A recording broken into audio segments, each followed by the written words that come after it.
Você que é dev e ganha acima de R$ 4.500 por mês, tá na hora de começar a investir.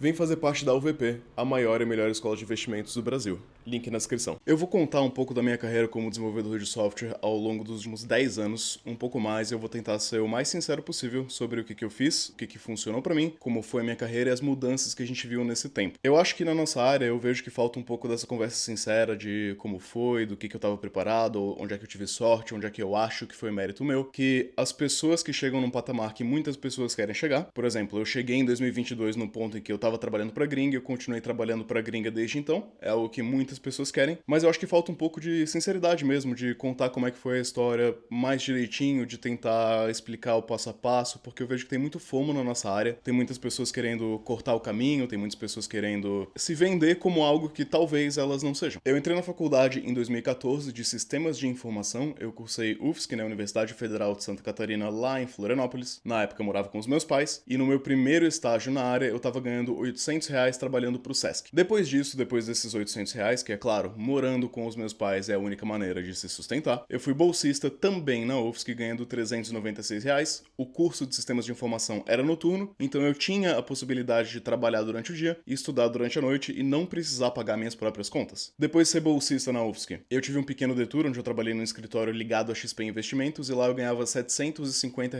de estágio, mais ou menos do ano de 2017. O meu primeiro emprego full-time na área veio, acredito que no ano de 2018, e nesse primeiro emprego que aconteceu no ano de 2018, eu já tinha 2 anos de estágio, 3 anos e pouco de faculdade, e eu fui contratado como desenvolvedor Java Júnior ganhando R$ 1.200 PJ. Esse foi o meu primeiro emprego, eu trabalhava durante o dia, almoçava por ali, ia pra faculdade de noite, ficava até às 10 da noite na faculdade e voltava pra casa. Naquela época, ainda poucas pessoas olhavam pra software, poucas pessoas olhavam pra carreira de desenvolvimento de software. Lógico, muita gente já trabalhava na área, muita gente já conhecia a área, mas em 2014, digamos assim, pessoas normais, minha mãe, meu pai, meus avós, não sabiam o que era um desenvolvedor de software. Os meus amigos do colégio ali, do ensino médio, a maioria também não sabia o que era um desenvolvedor de software. Isso em 2014, quando eu entrei na faculdade. Em 2018 foi quando eu comecei a sentir uma determinada virada, pelo menos em Florianópolis, porque muita gente em Floripa já trabalhava na área, começou a ser um emprego mais cobiçado, começou a ser um emprego que tinha um destaque um pouco maior, mas o grande destaque, o grande boom, veio ali na pandemia em 2020 para 2021. Aí, nessa época, foi quando você viu um monte de gente vendendo curso de virar desenvolvedor de software muito rápido, foi quando começou a ser muito falado que as pessoas conseguiam salários muito altos com pouco tempo de carreira, que em parte é verdade, mas em parte também não é bem assim. Se você olhasse em 2014, que quando eu entrei na faculdade, quais eram os salários para as determinadas categorias, você ia ver lá no topo da lista de qualquer relatório oficial, assim, no Brasil, qualquer estatística de verdade, que a profissão que mais ganhava bem entre as normais, digamos assim, né? Fora ali o funcionalismo público, cartório, judiciário, etc. A profissão que mais ganhava bem era médico, um pouco abaixo de médico. Na verdade, bastante abaixo, né? Você tinha engenharia, que na época, em 2014, pagava melhor do que software, mas o emprego de programador ainda era um dos que mais pagava bem. Acima da gente tinha engenharia e acima da engenharia tinha medicina, dentre as profissões mais comuns, as que mais empregavam gente, né? Nessa primeira empresa que eu entrei ali em 2018, eu acredito que foi, né, que eu ganhava R$ 1.200, eu fiquei nessa empresa até 2020, o meu salário foi subindo devagar sendo desenvolvedor Java, de 1.200 PJ para 1.500 PJ, para 2.000 PJ, para R$ 3.000 PJ, e esse foi o salário mais alto que eu tive nessa empresa. No ano de 2020, eu era um pleno nessa empresa, trabalhando com Java, ganhando um pouco abaixo da média do mercado naquela época, porque lógico, eu tava no começo da carreira, eu tinha acabado de sair da faculdade, é normal ganhar abaixo da média nesse cenário, e dessa empresa surgiu a oportunidade, eu vi que existia uma empresa em Florianópolis também, contratando vários desenvolvedores de software e fazendo um projeto que eu achava ter mais futuro. Então ali pelo final de 2020, eu topei sair desse emprego de pleno em Java para ir para essa outra empresa que trabalhava com Python, eu desci meu cargo, eu fui de pleno para júnior, e nessa empresa como júnior eu recebia R$ 2.900, porém ele era CLT. Então 2.900 CLT, dado ali férias, vale alimentação, vale refeição, vale transporte, esse tipo de coisa, era um pouco mais de dinheiro do que ganhar o 3.000 PJ. Se fizer a conta bem certinho, na minha situação acabava dando muito parecido, porque porque mesmo eu sendo PJ, eu ainda ganhava um bônus bem legal de final do ano. Ganhava algo em torno de 7 mil, 8 mil reais de bônus todo ano. Então, em termos monetários, dava bem parecido, dava quase eles por eles. Nessa nova empresa que eu iniciei em 2020, eu fui muito rapidamente de júnior para pleno, porque, né, eu já tinha trabalhado como pleno anteriormente. A minha grande dificuldade foi a migração de Java para Python. Na época eu trabalhava com o framework Django, eu tive que aprender do zero para esse emprego, mas eu avaliei que era um movimento bom na minha carreira, porque a empresa tinha vários projetos muito interessantes. Era uma software house, ela fazia vários softwares nacionais e alguns internacionais também. E como era uma empresa maior, uma empresa mais bem estruturada, eu julguei que era o movimento certo de se fazer na minha carreira naquele momento, então eu fiz. Dentro dessa empresa, ela tinha vários projetos, alguns grandes, alguns menores. Um desses projetos menores eu topei encabeçar, eu topei ser o desenvolvedor back-end principal desse projeto. Tinha acabado de virar pleno, meu salário tava ali em 3 mil e poucos reais, né? O salário nessa empresa, ele sempre subia bastante, era algo que eu gostava, tinha uma progressão de carreira bem interessante. Embora começasse pagando pouco, ele ia rapidamente subindo. E nessa empresa, eu tomei a iniciativa, eu tomei a responsabilidade de ser o dono de um dos pequenos projetos da empresa. Eu não tô querendo me vender como eu era o grande gênio dessa empresa, porque eu não era. Existiam muitos desenvolvedores de software muito melhores do que eu nessa empresa, mas eu era, acho que determinado, acho que esforçado, acho que eu me dediquei bastante pra aprender e bastante pra me destacar lá dentro. E na época eu tinha estudado muito inglês, o inglês foi muito importante na minha carreira, e isso me possibilitou trabalhar em um dos projetos da empresa, que era um projeto internacional com uma empresa da Austrália. Nota então, eu, com 16 anos de idade, tinha decidido cursar sistemas de informação, porque eu achava que era a profissão do futuro, eu achava que naquela época já pagava adequadamente bem. Eu olhava para pessoas que tinham começado, não do zero, mas que tinham conseguido se colocar em ambientes que geravam muito valor, como por exemplo,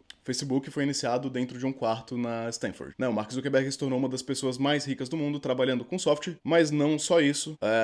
Ao redor do Zuckerberg, muita gente ganhou muito dinheiro também, estando trabalhando no Facebook, e a barreira de entrada para software é um pouco menor do que em outras áreas. É mais fácil você crescer trabalhando com software, é mais fácil você estar numa startup que cresce muito trabalhando com software, e eu com 16 anos tinha um pouquinho dessa visão. Eu não quero atribuir todo o mérito a mim também. Foi muita sorte porque eu tinha já uma certa aptidão com computadores, eu era bom em lógica, eu era bom em matemática, eu achei que eu ia conseguir desempenhar bem esse cargo, então eu acabei tomando esse caminho para minha carreira. Eu tô falando isso porque eu quero salientar que todos esses anos de preparo, todos esses anos de estudo, desde 2014, que foi o primeiro dia que eu pisei o pé na UFSC com 17 anos de idade, até 2021 para 2022, foram vários anos não ganhando salários excelentes, foram vários anos me dedicando bastante, foram vários anos tentando crescer na carreira, foram vários anos com meu inglês bom e ainda se desenvolvendo. Foi também estar no lugar certo, que era Florianópolis, que tinha bastante oportunidade de emprego, foi ter entrado na empresa certa, foi ter me colocado nesse projeto internacional, foi ter também chegado uma pandemia no ano de 2020, e tudo isso culminou ali em 2020 para 2021, comigo tendo vários anos de experiência numa das áreas que era, naquele momento, basicamente a melhor área do mundo para se trabalhar, que era ser um desenvolvedor de software no ano de 2021, quando todas as empresas foram forçadas a se digitalizar muito rápido. Então, a pandemia tinha chegado, eu tinha alguns anos de experiência como pleno, eu tinha me colocado numa empresa boa, e surgiu então dentro dessa empresa boa a oportunidade de trabalhar full time para o projeto da empresa australiana que eu já estava um pouco envolvido com. Essa empresa australiana me fez uma proposta para trabalhar lá, e a proposta era de 5.600 dólares americanos. Eu, com 22, 23 anos de idade, trabalhando como desenvolvedor pleno para o Brasil, ganhava ali 4.600, 4.800 reais, já era um salário bom, naquela época o dinheiro valia mais, e eu, sendo alguém jovem, tinha isso como um salário bom, e de fato era. Se você olhar a média do Brasil, a média de Florianópolis, qualquer média que você olhar, a minha carreira, antes de trabalhar para gringa, ela já estava um pouco acima da média do Brasil. Nesse exato ponto de 2021 para 2022, que foi quando surgiu a oportunidade, começou a vir ali a proposta, começou a se desenhar uma possibilidade de contrato, eu quero salientar que eu estava no lugar certo, na hora certa, eu tive bastante sorte, mas eu também estava muito bem preparado. Dizem que a sorte é quando o preparo encontra a oportunidade, e para mim foi esse o caso. Em parte foi mérito meu, porque sim, eu me dediquei bastante nesse período de tempo, sim, eu tentei estudar bastante coisa nesse período de tempo, eu fiz mudanças de empresa para ir para empresas que eu achava que era melhor, eu tive que aprender bastante coisa, eu tive que mudar de stack. Em parte, lógico, foram as oportunidades também que eu tive. Eu tive a oportunidade de ter o apoio da minha família, de ter o apoio dos meus pais, de poder morar com os meus pais enquanto eu estava na faculdade, de poder fazer uma faculdade na cidade em que eu nasci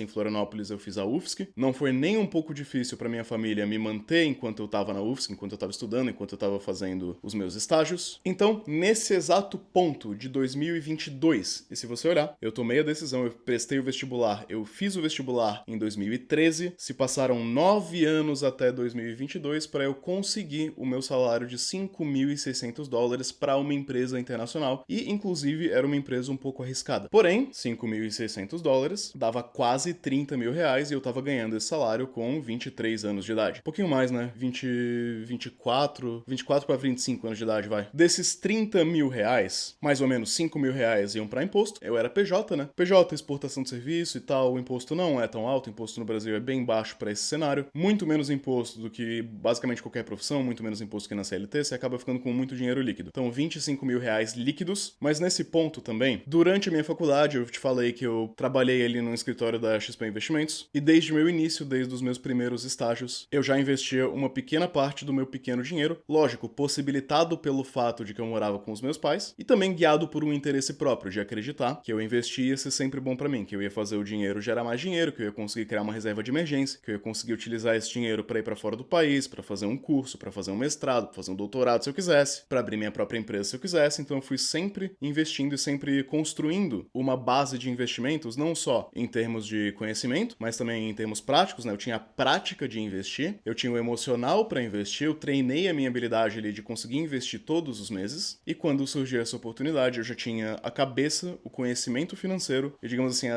as habilidades necessárias para investir bem, que eu, tendo R$25 mil líquido, eu gastava 5 mil para sobreviver e eu investia R$20 mil todos os meses. Você vê que para alguém de 24 ou 25 anos, eu tive uma determinada maturidade. Foi, claro, em grandíssima parte possibilitado pela boa estrutura familiar que eu tive também. E em grandíssima parte, eu aprendi muito com meu pai. O meu pai é alguém que é muito disciplinado financeiramente. Eu via o meu pai ao longo da vida inteira, né, da minha vida inteira, fazendo contas sobre finanças, de quanto que ele vai gastar de dinheiro com o carro, se o carro consome tanto de combustível, quanto que esse carro vai custar para ele manter. Meu pai falava um pouco comigo sobre investimentos, meu pai falava um pouco comigo sobre comprar imóveis. Então parte foi interesse meu, também parte foi herdado do meu pai. Claro, não em sentido de dinheiro, né? Mas eu tive essa estrutura que me ajudou muito, muito, muito na minha vida. O preparo, tá sempre num ambiente que lidava com dinheiro de uma maneira inteligente. O preparo de ter feito matérias eletivas na faculdade sobre investimento. O preparo de ter estagiado na XP. O preparo de ter treinado essa habilidade de investir ao longo de anos. A sorte de ter estado ali no ambiente que eu tive, na família que eu tive. A possibilidade de não precisar ajudar com as contas de casa e conseguir, de fato, investir um pouquinho todo mês e treinar o meu investimento todo mês. Todo esse preparo juntou com a oportunidade de eu ser um jovem que ganhava bem, tinha uma cabeça boa e conseguiu investir esse dinheiro. O estudo sempre me ajudou em todos os pontos da minha carreira. O networking também sempre me ajudou, a disciplina que eu tive também sempre me ajudou. A disciplina, né, de eu me manter vários anos num caminho que no início não foi muito lucrativo, num caminho que, honestamente, era difícil, ainda é um caminho difícil. Não importa o que te digam, fazer software é algo complicado, é algo inerentemente um pouco complexo para o ser humano. Eu não acho que o cérebro do ser humano é, digamos assim, feito para isso, né? A gente é meio que feito para ser caçador e coletor. Software não tem nada a ver com isso, é um negócio bem mais esotérico. São regras muito abstratas, você tem abstrações acima de você tem abstrações abaixo de você. Eu, por exemplo, entendo a linguagem C um pouquinho. Eu trabalhava com Python, abaixo do Python tinha o C, abaixo do C tem o Assembly. Eu tive aula de Assembly na faculdade, mas honestamente eu esqueci tudo. Eu tive matemática discreta na faculdade, honestamente esqueci tudo, não foi útil na minha carreira, mas é algo muito esotérico. Software é algo difícil, embora possam te dizer que não. Esse caminho também foi bem estressante. Você pode achar que não, e existe um argumento bem razoável que você vai falar, pô, mas você, né, durante a pandemia você trabalhava de casa, no ar-condicionado, com o computador da empresa e tal, né? É um caminho fácil. E essa é uma linha de argumentação que eu poderia seguir muito tranquilamente. Eu poderia te falar que é muito fácil, mas eu acho que tanto observando as pessoas à minha volta, quanto observando os dados reais que a gente tem o dado real que profissionais de TI têm altos níveis de estresse, têm altos níveis de ansiedade. Acredito que existem pontos específicos do software que causam isso. E também eu acredito que o ser humano, se ele ficar dentro de um quarto mexendo na telinha ali do computador por muitas horas, isso é naturalmente estressante. Existe até uma piada no nosso meio que é, olha, eu nunca vi um pedreiro com burnout. E eu não quero comparar a dificuldade da nossa profissão com a dificuldade de ser um pedreiro, afinal de contas, eu escolhi essa profissão em parte por causa do estilo de vida que ele proporcionaria, né, que ela me proporcionaria. Não quero me fazer de vítima, eu quero ser sincero e falar pra você que é uma área difícil, é uma área que causa ansiedade, é uma área que todo mundo tem síndrome do impostor, é uma área que tem muitos altos e baixos. E eu tava num desses pontos altos. Se você perguntar para desenvolvedores de software o salário deles, ele às vezes cresce muito rápido, às vezes não, e às vezes ele cai muito rápido. Você tem muitos layoffs na nossa área, você tem muito estresse na nossa área, você tem muito pega burnout na nossa área, você tem empresas que desaparecem, startups que dão muito certo, startups que dão muito errado, um dos pontos baixos da minha carreira veio depois de ganhar esse salário gigantesco pra Austrália, que é que minha namorada decidiu se mudar pra Itália. Eu, estando trabalhando pra Austrália, fui morar na Itália com ela e quando eu tava lá na Itália, eu fui demitido. A empresa australiana que eu trabalhava era uma empresa arriscada, eu sabia dos riscos. Um dos riscos foi que a empresa não conseguiu renovar alguns contratos grandes que ela tinha. Por não conseguir renovar alguns contratos grandes que ela tinha, ela demitiu todo mundo que não era funcionário direto da empresa e eu não era. Eu era um contractor overseas. Eu era PJ. Eu rodei nesse layoff e eu me encontrei num país caro, que é a Itália, sem uma fonte de renda, mas com a sorte e o preparo de ter investido todo o ano anterior de salário. Eu te falei, eu investia 20 mil por mês. Foi meio que só por causa disso que eu não entrei em desespero na Itália. Foi meio que só por causa disso que eu consegui procurar outro emprego lá. Foi meio também pelo fato de que em 2023, que foi quando aconteceu esse layoff, eu tava já na área há bastante tempo, eu tinha me dedicado na área há bastante tempo, eu era um bom profissional há bastante tempo. Nessa empresa australiana eu tinha virado desenvolvedor sênior, nessa empresa australiana eu tinha, acabado de constituir um currículo legal, eu consegui encontrar outro emprego aí na Europa, e a minha carreira seguiu assim. Depois desse emprego na Europa, eu encontrei outro emprego, um pouco melhor na Europa ainda, né? Você tem que notar também que ganhar $5.600 é um salário alto até pra Itália. Então, quando eu tava na Itália, eu tive uma queda salarial. Se eu tivesse subido muito rapidamente o meu custo de vida, eu não ia ter conseguido bancar esse novo custo de vida. Lógico, eu subi o meu custo de vida quando eu me mudei pra Itália, mas eu tentei manter algo razoável ainda. O meu aluguel na Itália era 1.000 euros e eu dividia com a minha namorada, que também ganhava dinheiro na Itália. Então, meu aluguel efetivamente não foi tão alto assim. Os meus custos de vida na Itália não passavam dos 2.000 euros. Quando eu consegui outro emprego por lá, embora ele pagasse menos, eu ainda conseguia tranquilamente me sustentar. Eu ainda conseguia tranquilamente investir dinheiro todos os meses. E eu ainda fui conseguindo construir minha carreira ao longo do tempo. Em algum momento eu saí da Itália, eu fui para uma empresa de Berlim. Essa empresa sim pagava muito mais. Eu também tive um custo adicional porque a Alemanha é um país mais caro. E depois eu saí dessa empresa de Berlim para ir para empresas dos Estados Unidos. Essa é a história super resumida da minha carreira. Eu comecei com Java, depois eu migrei para Python porque tinha uma empresa que eu achava que era mais legal que trabalhava com Python. Depois na empresa australiana eu migrei para JavaScript porque essa empresa trabalhava com JavaScript e eu me mantive no JavaScript desde então. Nota, a minha carreira e meu trabalho sempre foi mudando, sempre foi se atualizando. Isso é algo que me disseram no início da minha carreira, que é o seguinte: se você quer trabalhar com software, você vai ter que estudar pela sua vida inteira. E pra mim, isso foi verdade. Trabalhar com software foi estudar durante a minha vida inteira. Eu continuo estudando, eu continuo me atualizando. Hoje em dia, chegou o advento da IA, chegou o Cloud Code. Isso causou um choque no nosso mercado também, dificultou a entrada de profissionais júnior. Eu acho que melhorou até um pouco para profissionais sênior. Então, novamente, tem o ponto da sorte aqui, certo? Em que no momento que essas tecnologias chegaram, eu já era um desenvolvedor sênior, eu já era alguém com uma carreira boa, eu já era alguém com uma reserva de emergência muito boa, e eu tinha a capacidade emocional, eu tinha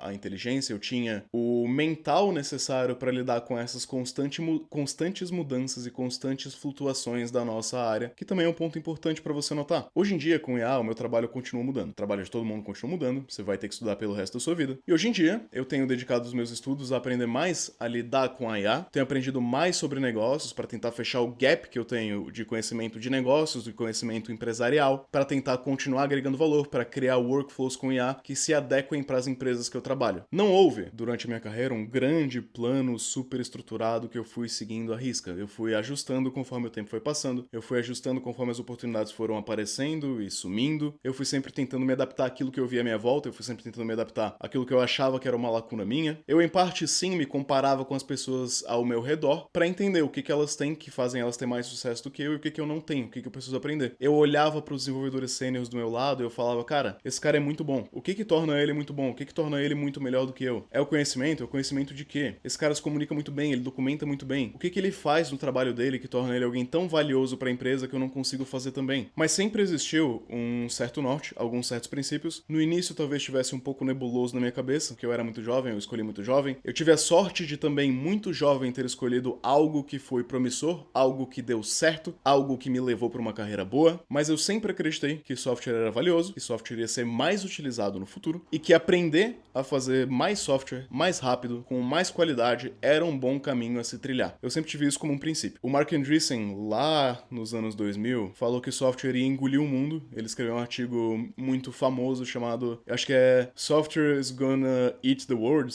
algo nesse sentido. E depois ele atualizou esse artigo escrevendo que software já engoliu o mundo. Eu não consigo te prometer, eu não consigo olhar no teu olho aqui através da câmera e prometer que o caminho que eu trilhei é o exato caminho que você vai trilhar e que os resultados que eu obtive no caminho que eu trilhei são os resultados que você vai obter no caminho que você está trilhando. Eu fiz numa época diferente, com condições possivelmente diferentes, com capacidades natas minhas possivelmente diferentes. A gente só consegue olhar pro retrovisor e a gente não consegue ter uma clareza muito boa do futuro. Pro meu futuro, eu tô apostando que comunicação vai ser essencial, vai ser cada vez mais essencial. Pro meu futuro, eu tô apostando que fazer software com qualidade ainda vai valer a pena. Pro meu futuro, eu tô enxergando que um profissional que consegue fechar o gap, fechar a distância entre o técnico e entre as necessidades do negócio e o produto, vai ser um tipo de pessoa que vai conseguir agregar mais eficiência, que vai conseguir trazer mais valor para as empresas que ele trabalha, e que eu, tendo essas habilidades, vou conseguir gerar dinheiro ou estando dentro de uma empresa ou fundando uma empresa própria, que também é algo que faz parte do meu perfil, tá dentro de mim. Nesses vários anos de carreira, eu mudei de empresa, acredito que 8 vezes. Eu fiz 8 mudanças de empresa. É um número grande, é um número acima da média, eu acho. Às vezes eu mudei por dinheiro, às vezes eu mudei por acreditar que outra empresa seria melhor pro meu futuro, traria mais frutos pro meu futuro. Às vezes, né, uma vez eu mudei porque eu fui demitido, porque eu sofri um layoff e fui forçado a mudar. Eu sabia que a nossa área era instável. A minha carreira foi instável, minha carreira se provou ser uma carreira instável, uma carreira de altos e baixos. Eu tive o preparo para lidar com isso, eu tive, digamos assim,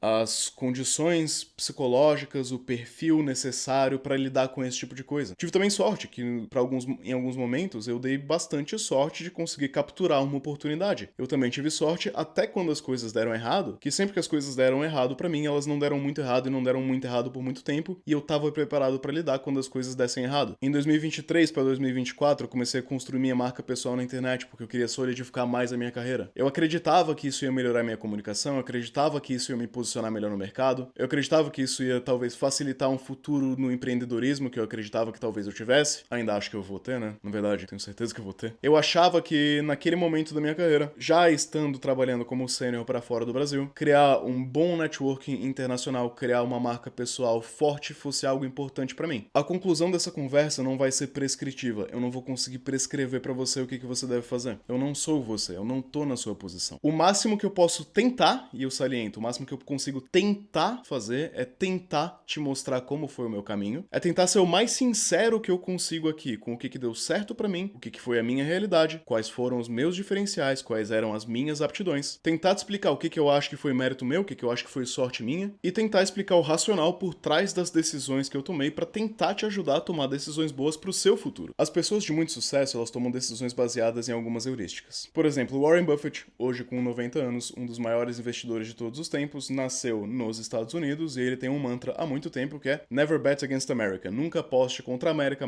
no caso, né, Estados Unidos da América. E pra vida dele, deu certo. Mas por que pra vida dele deu certo? Bom, porque ele viveu numa época de hegemonia americana sem paralelos no mundo moderno. Ele nasceu no país Estados Unidos, ele aprendeu a investir numa época em que, cara, se você investisse do momento que Warren Buffett começou a investir, com a quantidade de dinheiro que ele começou a investir, talvez hoje você não fosse Warren Buffett, mas é impossível você não ter sucesso. O Jeff Bezos fala, e a gente não sabe o quanto que isso é verdade, mas ele fala que ele sempre guiou a Amazon por princípios. É engraçado ouvir isso, ouvir alguém, né, como o Jeff Bezos falando disso, mas faz bastante sentido, porque ele sempre fala o seguinte, ele sempre fala que ele guiou a Amazon baseado no fato de que o cliente sempre vai querer produtos mais baratos e uma entrega rápida. E é verdade. Agora o Jeff Bezos vive num mundo que, basicamente, todos os clientes nos países que ele consegue vender recebem produtos relativamente baratos e uma entrega relativamente rápida. Para ele, no momento que ele estava, esses princípios, essas heurísticas que ele tinha, que guiaram a empresa dele, deram muito certo. Resultaram em muito sucesso. Pro meu futuro, hoje em dia, sendo um cara um pouco mais velho, um cara que eu acho que adquiriu alguma certa quantidade de sabedoria, eu tento também me guiar baseado em princípios. E a partir desses princípios, que eu presumo que são verdade, que eu vou tomar como verdade, eu vou escolher as minhas estratégias. Lembra que eu te falei que lá no começo, lá quando eu tinha 16 anos, software seria o futuro, software seria importante? Eu sempre acreditei que o mundo ia continuar precisando de software e continuar precisando cada vez mais de software. Ao longo da minha carreira, eu sempre acreditei que construir bom software com qualidade era algo importante. Eu sempre acreditei que software, por natureza, é algo global, que nada difere o meu software do software de alguém que está nos Estados Unidos, que software muitas das vezes não tem barreiras globais. E que a construção dos softwares, eu fui aprendendo ao longo da minha carreira, é uma construção iterativa, que não existe você pegar requisitos escritos em pedra e você implementar esses requisitos escritos em pedra e tentar se aproximar, assim, de um ideal. A construção de software, hoje em dia, desde que a gente não vende mais disquete e a gente vai atualizando o software continuamente, é uma uma evolução contínua, em que a gente precisa entender as necessidades do cliente e se adequar a um mercado que muda muito rápido. Baseado nisso, baseado nesses princípios, nessas ideias, é importante entender, claro, como que se constrói essas soluções. Por que elas funcionam? Mas também é importante, hoje em dia mais do que nunca, entender quem é o seu cliente, quais são seus concorrentes, por que o seu cliente paga, onde que a gente agrega valor para o cliente, como e quais aspectos do software são importantes para o negócio que a gente está construindo. Esses meus princípios, essas minhas heurísticas me serviram bem até o dia de hoje. Isso veio, claro, junto da minha aptidão, que em parte eu acho que é um pouco natural meu, em parte eu acho que é um pouco nata minha, de conseguir também lidar bem com a parte técnica. Em parte eu acho que eu me comunicava mais ou menos bem, mas eu aprendi a me comunicar melhor. Você tá vendo aqui, esse aqui é o meu vídeo de número, sei lá, 400 no YouTube. De nada adianta eu acreditar que software é importante se eu não consigo fazer software bom ou importante. De nada adianta eu conseguir fazer um software que é excelente se eu não consigo comunicar a excelência desse software. De nada adianta eu fazer a solução mais eficiente se eu não consigo mensurar essa eficiência e mostrar para quem tá pagando por essa eficiência. Eu tô fazendo esse vídeo porque eu vejo muita gente entrando na área com o pressuposto de que software paga bem. Eu falei aqui de princípios, de coisas que guiam, de coisas que me guiam, de decisões que eu tomei. E a ideia de software paga bem não é um princípio, é uma constatação da realidade do mercado e principalmente da realidade do mercado de 2022. Muitas pessoas vão tentar empurrar isso goela abaixo, digamos assim, vão tentar te falar que isso é uma verdade universal. Eu não acredito que seja bem por essa linha. Sim, software hoje paga bem. Medicina hoje paga bem também, mas medicina já pagou muito melhor. Eu acho que a gente precisa ter um pé no chão, a gente precisa olhar pro presente e entender que as coisas mudam. Elas não mudam super rápido, mas também elas não mudam de maneira devagar. E a partir desse presente, o que vai se manter verdade ao longo dos anos, o que vai continuar sendo verdade pro futuro. E aí, baseado nas minhas capacidades, nos meus diferenciais, naquilo que eu vou aguentar fazer por 10, 20 anos, traçar um caminho que faça sentido. E se você fizer isso, talvez o seu caminho seja diferente do meu. Talvez você tenha muito mais sucesso que eu. Eu quero que você sempre se lembre que existe muita sorte nesse processo. Existem muitos detalhes que vale a pena pra pessoa que tá contando a história omitir. Coisas como estar no lugar certo na hora certa, coisas como de repente ter um apoio familiar em alguma situação. Em muitos momentos da minha carreira, eu tive no lugar certo, na hora certa, com as habilidades certas, sendo a pessoa que tem a mente talvez um pouco estranha, que era adequada para se fazer aquilo que precisava ser feito. E eu acho que a gente precisa reconhecer isso se a gente quiser evoluir um pouco no discurso e tentar adicionar algumas nuances nesse processo. É muito difícil para mim me colocar na posição de alguém que tá começando a carreira agora, porque o meu começo de carreira foi 13 anos atrás, quando eu decidi entrar na UFSC. É muito difícil para mim tentar ser prescritivo e falar que na minha carreira deu muito certo aprender Django, porque hoje em dia eu não acho que seria o caminho, talvez, aprender Django. Talvez sim. Eu tento trazer sempre conteúdo que eu acho que faz sentido, conteúdo que eu acho que vai continuar fazendo sentido, conteúdo que eu acho que vai continuar sendo valioso ao longo do tempo. Não é sempre que eu vou acertar, não é sempre que as minhas dicas vão dar certo, é óbvio, mas eu espero que ao fim desse vídeo, as pessoas, principalmente as mais jovens, que têm uma quantidade maior de dúvidas dentro da cabeça, eu acho que você tem que buscar dentro de você, confiar em você mesmo e ter um senso crítico muito bom. A internet distorce muitas coisas, pega pontos fora da curva e acha que são a realidade. A gente não consegue olhar para o mundo real como um todo, então a gente acaba se baseando em algumas pequenas histórias, assim como eu me baseei na pequena história do Mark Zuckerberg. É uma história, é uma anedota, não é necessariamente a realidade. Eu não tava em Stanford no mesmo quarto que o Eduardo Saverin. Eu acho que a gente precisa reconhecer isso e ter esse senso crítico e entender, lógico, também, que tudo isso que eu falei vale para todas as áreas e não apenas para a área de software. E eu acho que com esse senso crítico, com essa capacidade de raciocínio, com você sendo a única pessoa que tá dentro da sua pele e consegue enxergar ao seu redor, eu espero que eu consiga te auxiliar a tomar boas decisões, mas no fundo, essas decisões são todas suas e você precisa ter um senso crítico muito bom e um discernimento muito bom. Seguir por quem você é, quem você quer ser, e pelos princípios que você acha que vão se manter sendo verdade ao longo do tempo. Se esse vídeo te desmotivou, talvez isso seja pro bem. Talvez exista outra área que seja mais adequada pra você. Se você tá assistindo esse vídeo pensando, cara, eu aceito esses termos, eu aceito tudo que